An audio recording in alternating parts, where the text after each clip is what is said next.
Good afternoon, everybody.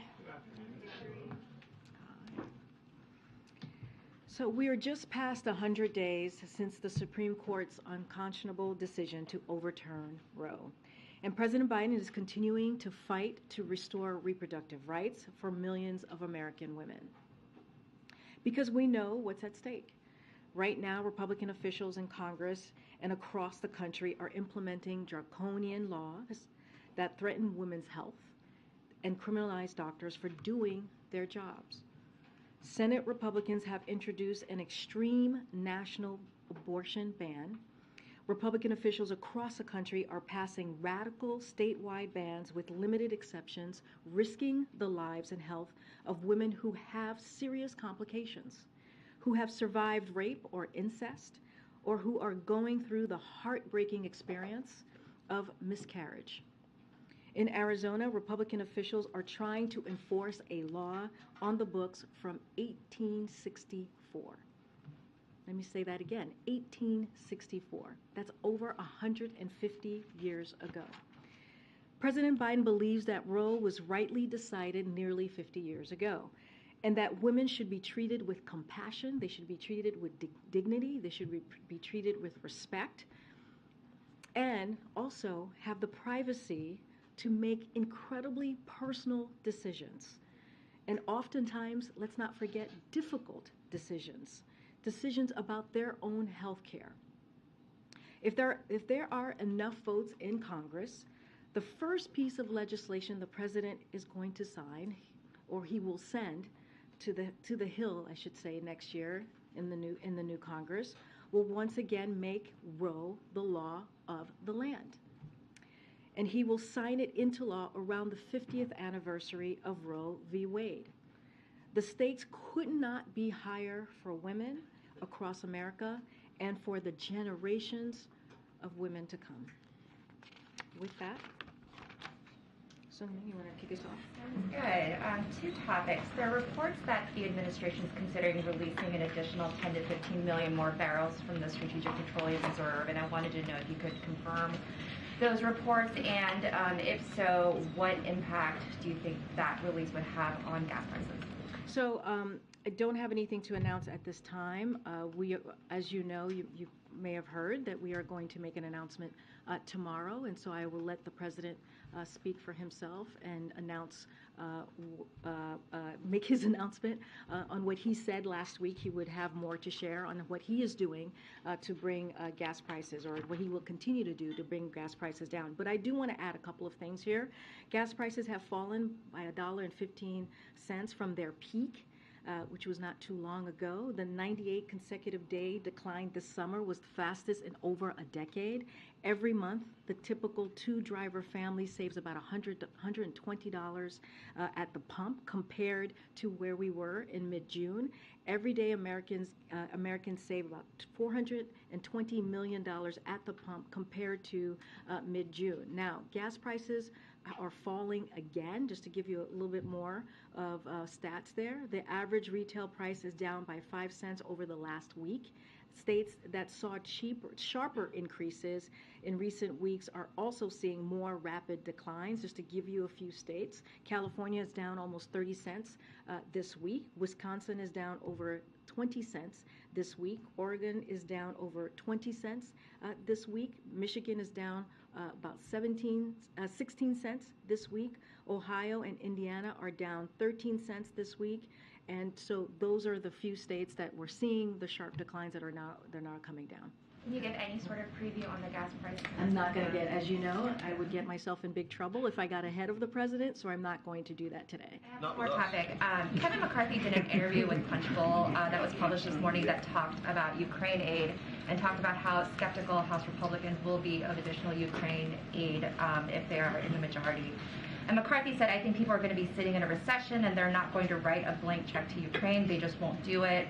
So I wanted to know if the White House is concerned about the apparent waning bipartisan support for additional Ukraine aid, and if that would push you guys to get more aid in the lame duck, even though you just got $12 billion in the CR? So, as you know, and you kind of laid it out, that the United States has provided Ukraine with robust bipartisan support as Russia wages its brutal war against Ukraine. So we will continue to work with Congress and continue to monitor those conversations on these efforts and support Ukraine as long as it takes. We are going to keep that promise that we're making to the brave Ukrainians who are fighting every day to fight for their freedom and their democracy. We thank leaders across the House and Senate, Republicans and Democrats. As I've just said, it was a bipartisan effort who are working with us to hold Putin accountable and support Ukraine to defend itself from Russia's war crimes and atrocities. So this is, again, we're going to closely engage. We're going to closely monitor these discussions. Don't want to get ahead of what Congress might look like next year. Don't want to go into hypotheticals, but again, we're going to continue to engage with Congress on this. Thanks, Karine.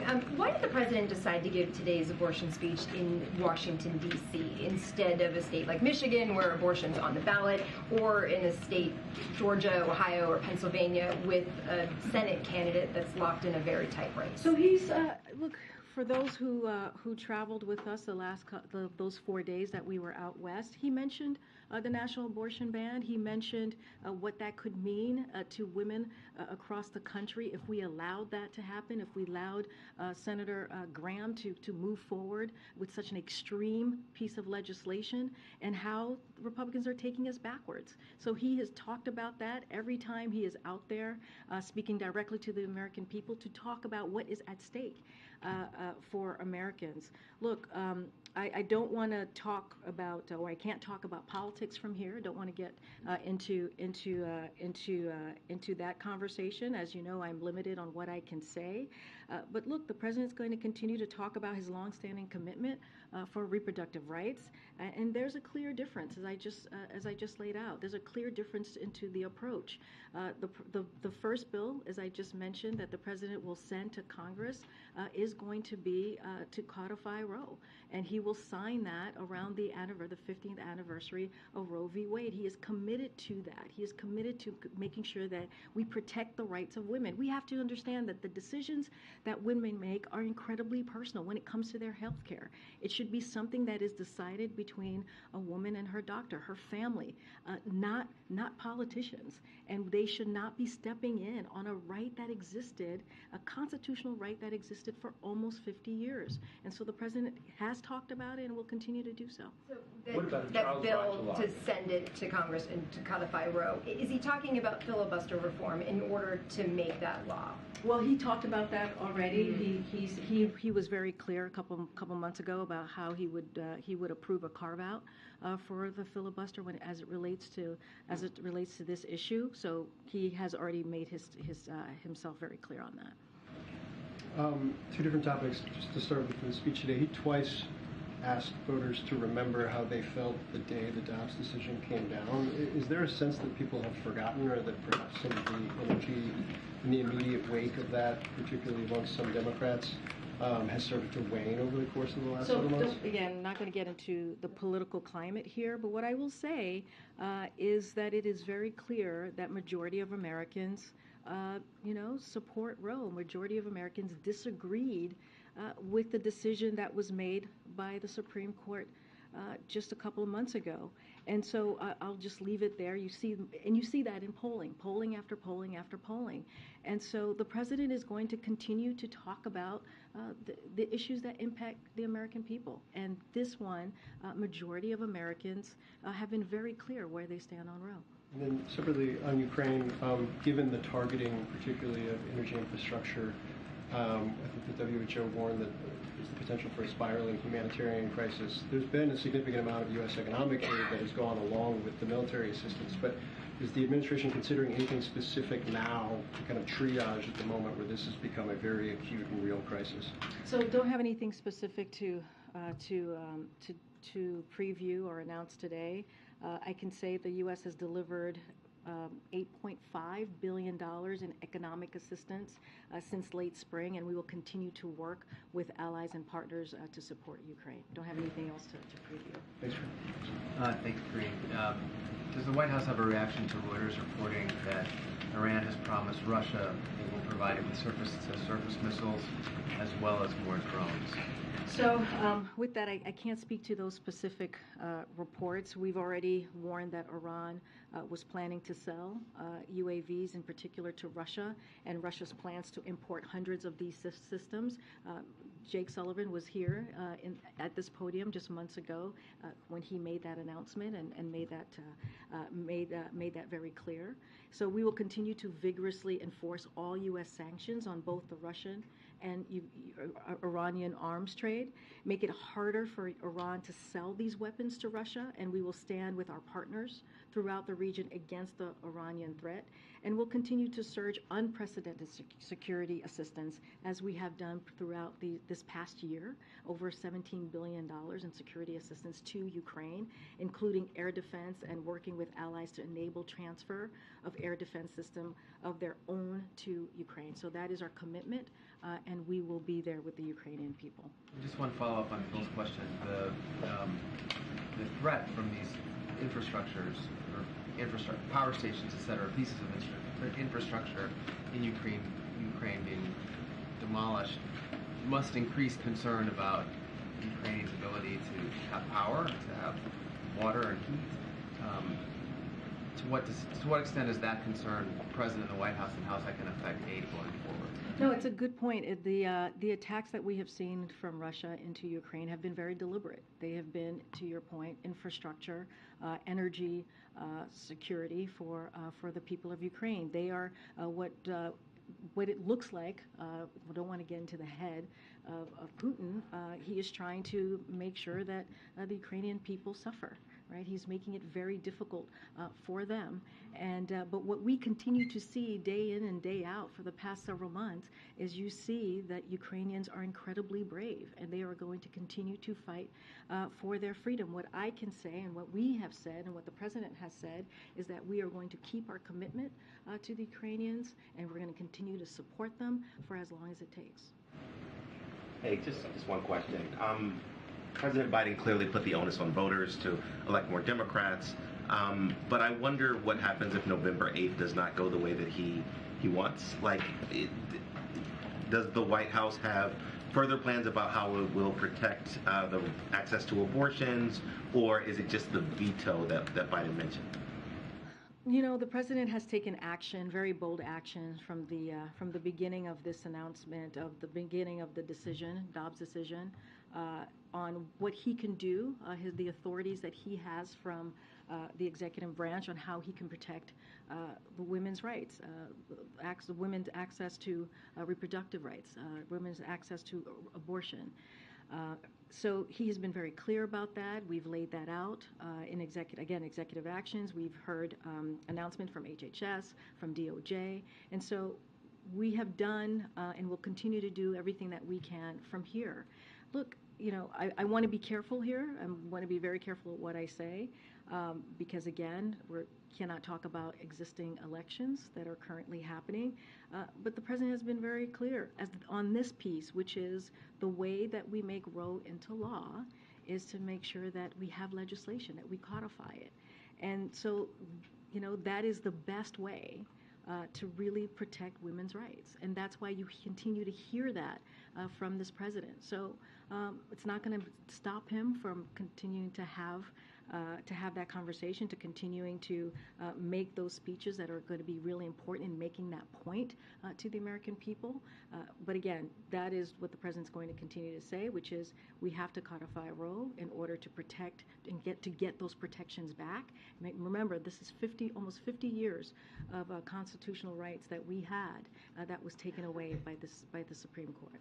Well, what about child's right to life? Just to be clear, does the White House feel like it's exhausted all the options of everything that it can do in the last 3-4 months? The president has been very clear. he laid out some actions, right, executive authorities that he's able to take. Again, you've heard from the agencies that have been involved in this process, but he's always been clear. He's always said what people need to do is to make their voices heard. What people need to do is to make sure that we have the votes in Congress to codify Roe. He has always made that clear in every speech almost every speech that he has made about abortion rights. Thanks, Karine. Going back to the speech, the president mentioned his decision on marijuana during the speech. Why haven't we heard more about that since then, and do we plan on hearing more about that soon? Well, we laid out our plan. You heard directly from the president on what his policy was on marijuana, and you heard that you heard him mention that today. I don't have any more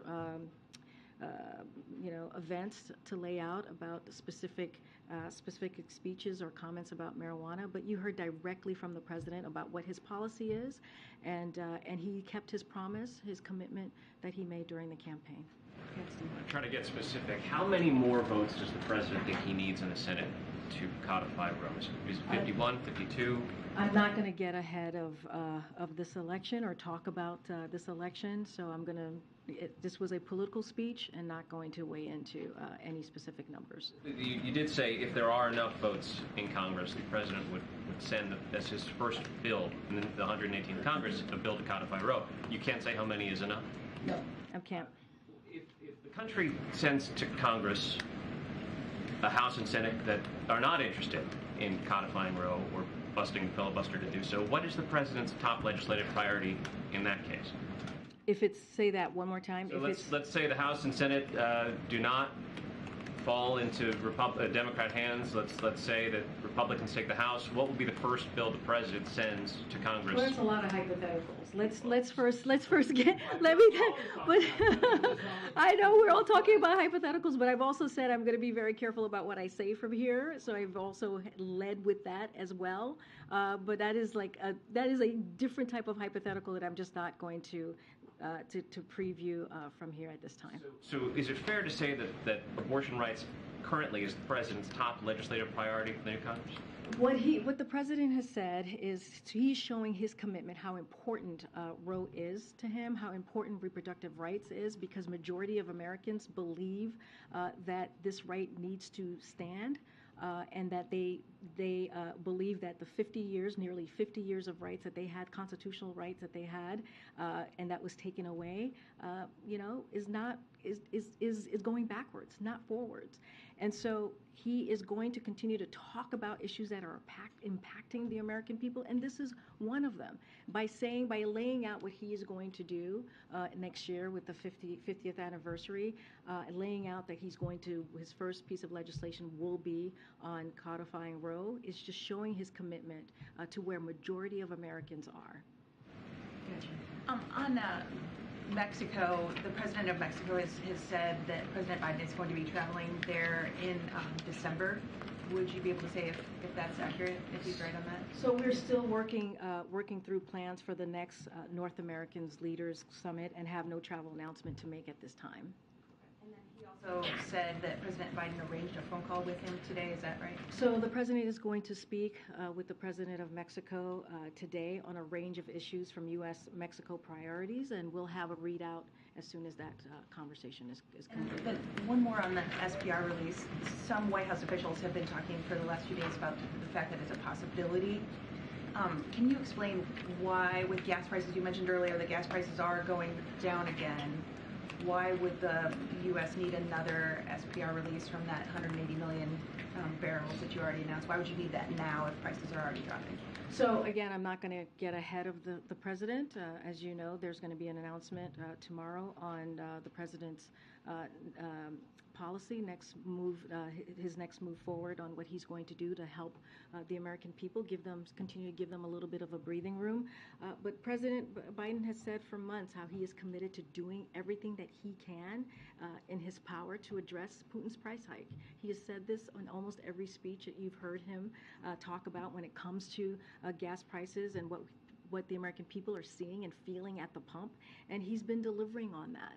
So, as you know, gas prices have indeed come down. I just listed some of the states where we had seen an increase, and now we're seeing a decline this past week. They came down at the fastest pace in over a decade this summer and have continued to fall in recent days. But at the same time, Putin's war continues. His war on Ukraine, his unprovoked war, brutal war on Ukraine continues. And so it puts pressure on our global energy supplies because of this war. And so he's going to continue to take action. President Biden's going to continue to take action to make sure that he lowers costs. Do you have any response to those who would say, who are criticizing the White House, saying that this seems like a ploy ahead of the midterms? Look, the president, I would say this to folks. Should the president not do everything that he can to lower prices? Should he not continue to keep his promise to give American people a little bit of breathing room? That's the promise that he's made. Should he not do that? And so that's what you're seeing right now. This is something that he has done throughout the summer. This is something that he has done to address Putin's price hike. And this is something that he has done to meet the global challenges that are in front of us. It's been 8 months since Brittany Greiner became a detainee of the Russians. She turned 32 years old today. A statement that was released through her representative said, "Thank you to everyone for fighting so hard to get me home. All the support and love are definitely helping me." My first question as it relates to Brittany Greiner is, has the U.S. had any consular access to Brittany Greiner since the beginning of August? As of last week, they had not. Have they in the course of the last week? So I want to be very clear here because this is important. This is important to the president. This is important to this administration. Getting Brittany home, getting Paul Whelan home is a priority for this administration. They are wrongfully detained and they should be home today. And so the president, his National Security Council, the State Department is going to do everything that we can to get them home. I don't have anything else to preview for you at this time or to update you, but it continues to be a priority for this administration. Frustration about this. So you can't say if in the last week there's been any access to her, right? So we're going to continue to work through our channels that we have with Russia on getting her home, getting Paul home. In terms of access, we presently can't say. I guess how do we tell the American people? Do we know that she is well? Do we know that her condition is well right now? When's the last time we got some indication of her circumstances? No, it's a very good question. Don't have any update on you for you on that piece. What I can say, it is a priority. You've heard this president. You heard from Secretary Blinken. You've heard from the National Security Advisor, and we are going to continue to talk through on our channels until this moves from a priority to a reality. We've had success, as you know, Peter, with bringing Americans home from Russia, from Afghanistan, from Venezuela, from Burma, from Haiti, West Africa, and more. So we have had success in doing this. We're going to be steadfast on making sure that Brittany and Paul come home. One quick follow-up. I know we're going to hear from the president in more detail as it relates to the questions my colleagues have asked about oil specifically, but can you today rule out an export ban that would send oil overseas? I am not going to get ahead of this president. I'm not going to be... Will the president address that specifically, I guess? I'm not going to lay out or preview what the president's going to address or not address. I'm not going to get ahead of him. We'll let him make the announcement tomorrow. Just to be clear, if you're not going to get ahead of him, that means that's an issue about which he'll be speaking, so you don't want to get ahead of him. That is not what I said. I'm not asking about what he's going to say. I'm asking about that specific question. And I'm answering that specific question, which is I'm not going to get ahead of the president. He's going to make his announcement tomorrow. Okay, thanks. Thanks, Karine. Following up on something Steve was asking, what is President Biden's top domestic priority now? Is it inflation or is it abortion?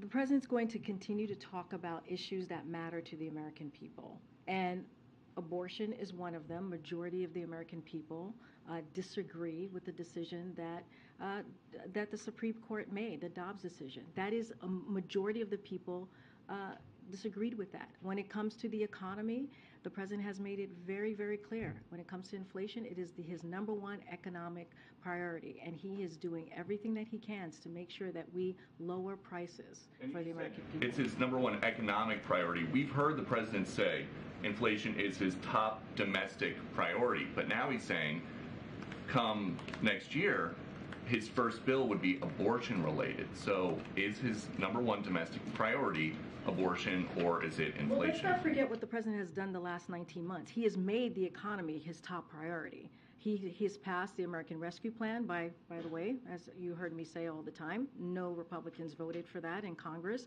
and it was a plan that helped us get back on our feet with the economy, that helped us gain or create 10 million jobs that we had lost.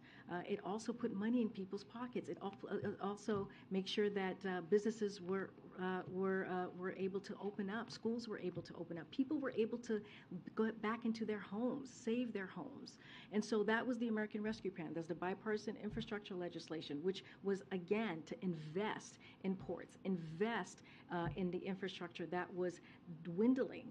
And so that is something that he did. The Inflation Reduction Act, that is lowering cost for the American people. He is working on the economy every day. We just announced yesterday, hearing aids. 30 million people are going to benefit from hearing aids, saving thousands of dollars a year. So that's working on the economy every day. So you said he's been working on the economy every day for 19 months. Now Bloomberg economists are forecasting a 100% chance of a recession. So how is it that we can be barreling towards a recession and the economy is, as the president says, strong as hell?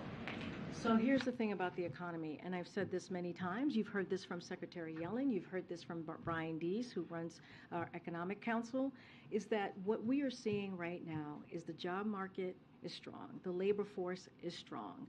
And that is not what we see usually before a recession. And so and a lot of that is because of the work that this president has done. We are seeing an economy that is resilient.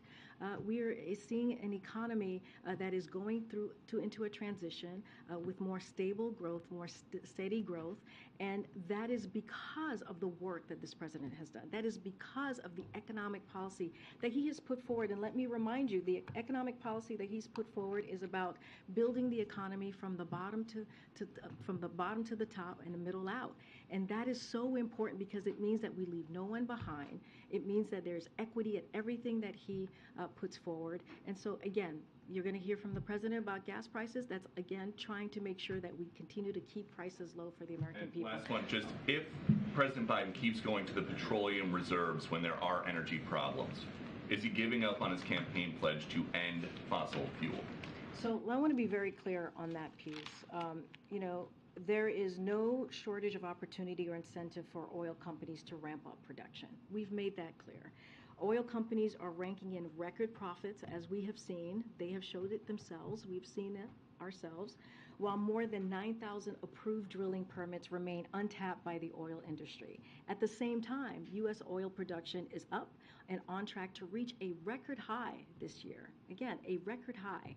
In fact, the United States has produced more oil in President Biden's first year than under the Trump administration's first year. Okay, we're going to move on. Madam, I have a question on Haiti. The U.S. is trying to work on a resolution that would get the Security Council to sort of support something that they call the non-UN security mission led by a partner country.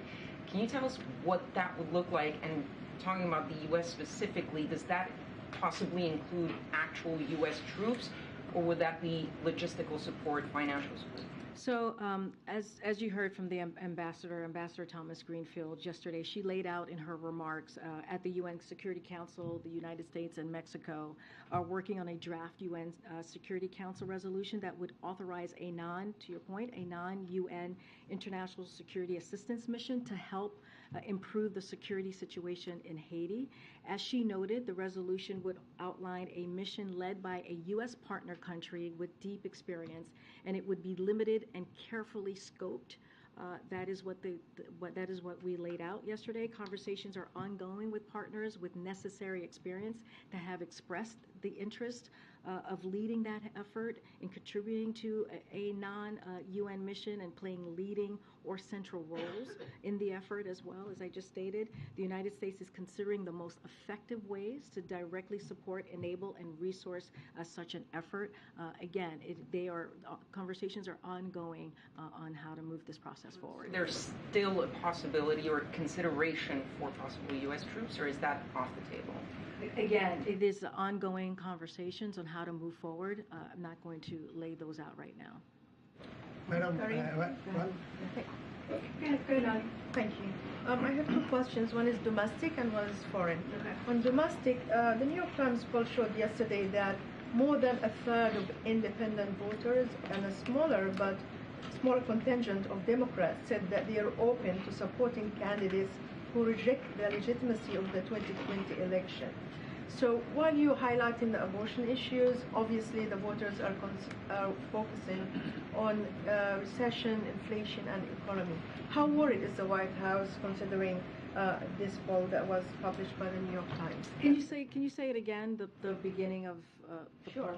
The poll showed that more than a third of independent voters and a small contingent of Democrats said they are open to vote or to support candidates who reject the legitimacy of 2020 election.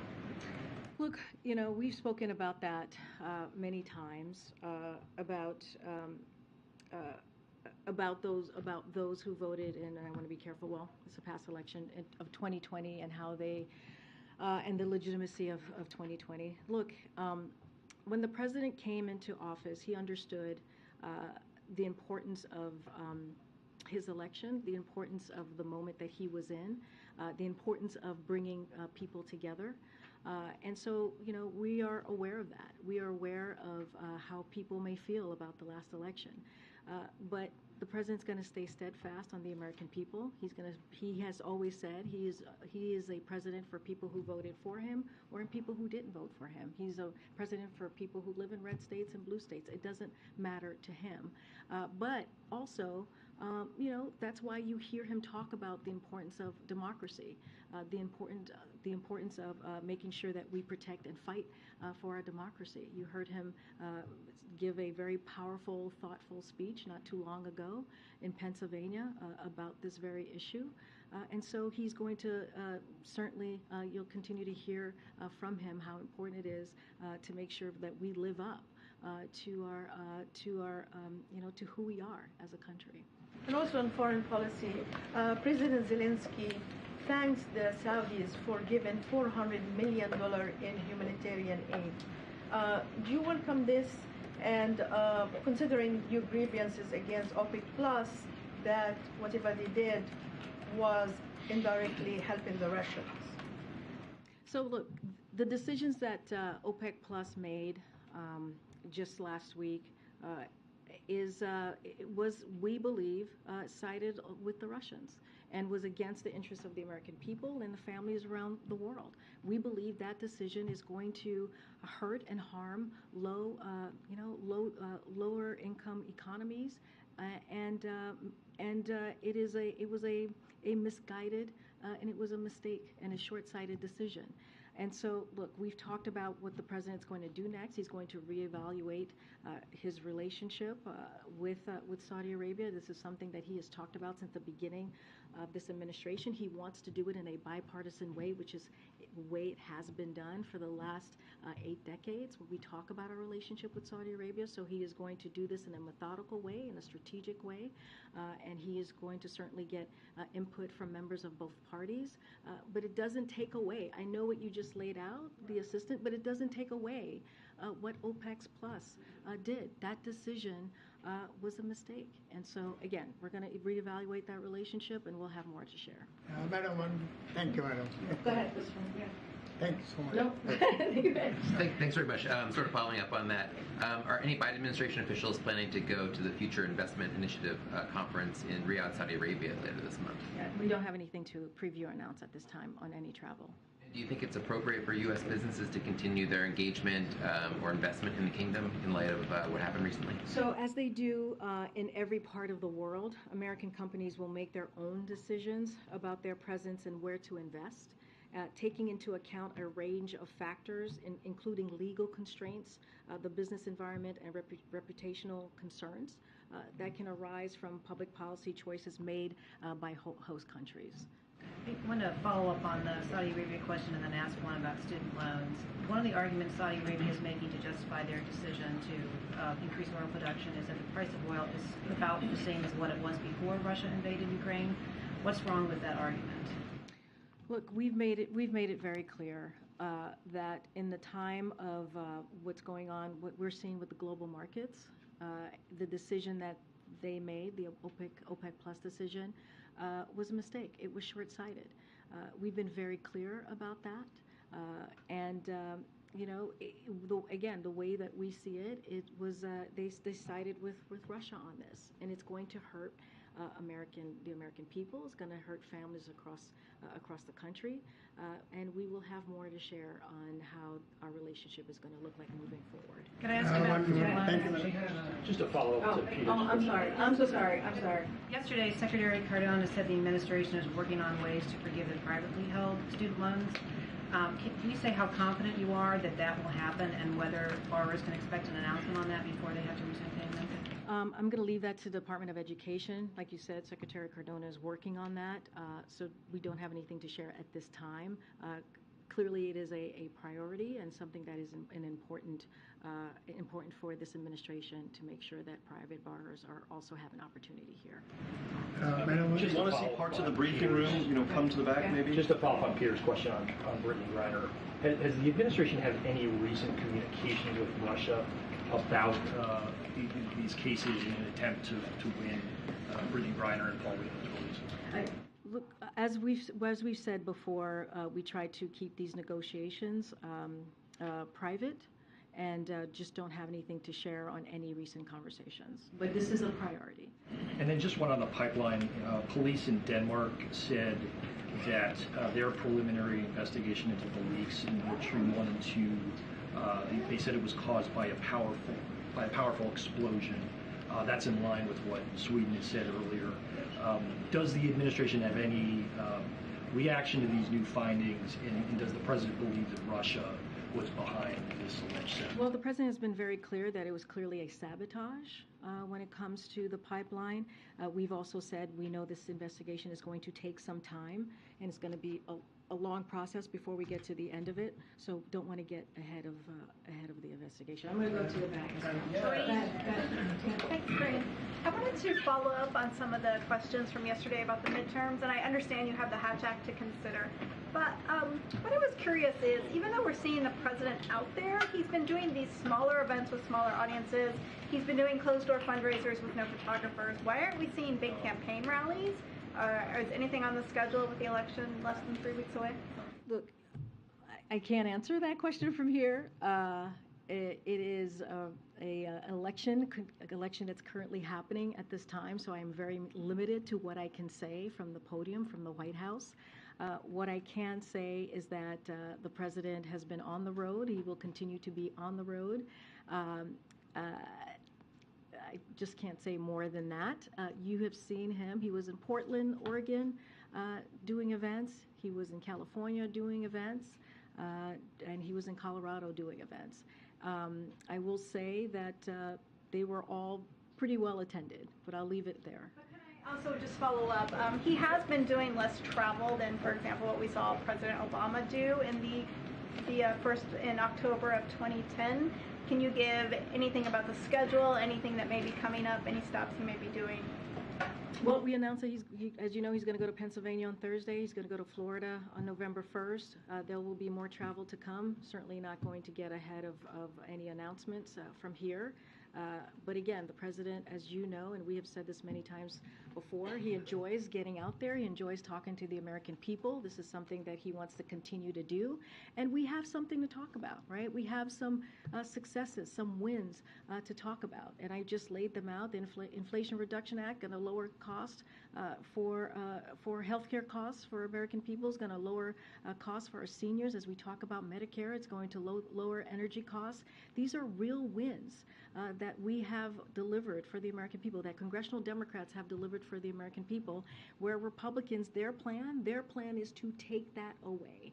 They want to take away lowering cost on healthcare. They want to take away lowering cost on energy. And so what the president's going to continue to do is figure out how he's going to deliver for what matters the most for the American people. Madam. Thank you, Karine. The president promised to send a bill to Congress to codify Roe earlier today. I've got two basic questions about that. Number one, would that bill simply codify Roe, or would it go farther and overturn individual state abortion restrictions? And then number two, are there any abortion restrictions at all that the president would support? What the president is going to do and wants to do and believes in doing is codifying Roe. He believes that is what it was the law of the land, the constitutional right for almost 50 years, and he believes in its specific provisions was rightly decided. He has said this regularly, including right after Dobbs, and that has not changed. Right, but that didn't answer either question.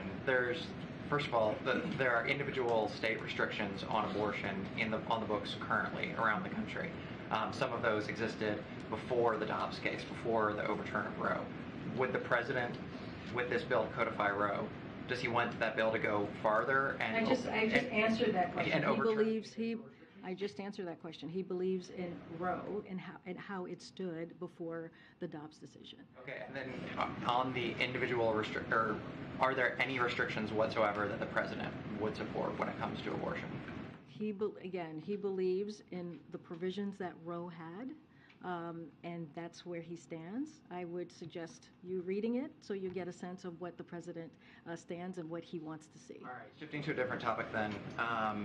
Why is it that the president was talking about nuclear Armageddon behind closed doors to political donors 2 weeks ago, rather than speaking directly with the American people about that topic? Well, there was press. There were a few of your colleagues that were in the room. Well, given the severity and the significance of that threat, isn't that something that the president should perhaps Well, we've address? talked about Donors should vote. I mean, but there was press in the room. It's not like he was not saying it in secret. He knew that the press was in the room at the time when he was making the comments. Look, the president. We've talked about this. This is like 2 weeks ago conversation. We've talked about this in detail about how seriously we take Putin's saber rattling, Putin's comments about using nuclear weapons. That is something that we take seriously. Do we see anything at this time that causes us to move our strategic positioning? No, not at this time. But it matters that rhetoric is being used. And so the president has spoken to this. I have spoken to this. The National Security Advisor has spoken to this. Again, it was not in secret. The reason why you know that it happened is because there were reporters there. Go ahead. Thank you. Follow up on the first of the questions just now. Is there any chance that OMB may put out the text of whatever this legislative proposal is before, say, a Democratic majority on January 3rd of next year, that people can see exactly what the legislative language is that is being proposed here? Because the bill that they voted on Capitol Hill a couple of times, the Women's Health Protection Act, was broader than what I believe you're talking about now. Well, as the president said, that he would send this piece of legislation, right, to Congress, and he believes Roe and its specific provisions should stand. That's what this piece of legislation that he would write, that he would send to Congress, would look like. And he's been very, very clear about this. He made that statement when the Dobbs decision was decided in June. He is very, very clear that the Roe's decision was rightly, when Roe was first put into place, that was in its form, was rightly decided, and that's what he wants to see, and that's what you're going to see he push forward in the next Congress. I'll follow up on the student loan question that was asked a little earlier too. The president yesterday, for those of us who were in the South Court auditorium, mentioned the concerns about the legal challenges. Is there a message to the people, the tens of millions of Americans who are signing up for this forgiveness right now, who may be eager to see it actually come into their accounts, who may face the possibility that at least for a while there's a federal judge somewhere who stops it? Look, the president is committed to this, right? This is a policy that he put forward because he wanted to give a little bit of breathing room to the American people, to the middle class. This is also a campaign promise that he wanted to keep because he knew how important it was to so many people. We're talking about almost 40 million people who are going to get borrowers, who are going to get who are going to be able to get the effects of this policy. 23 million people are going to see their debt, their college debt, already wiped away.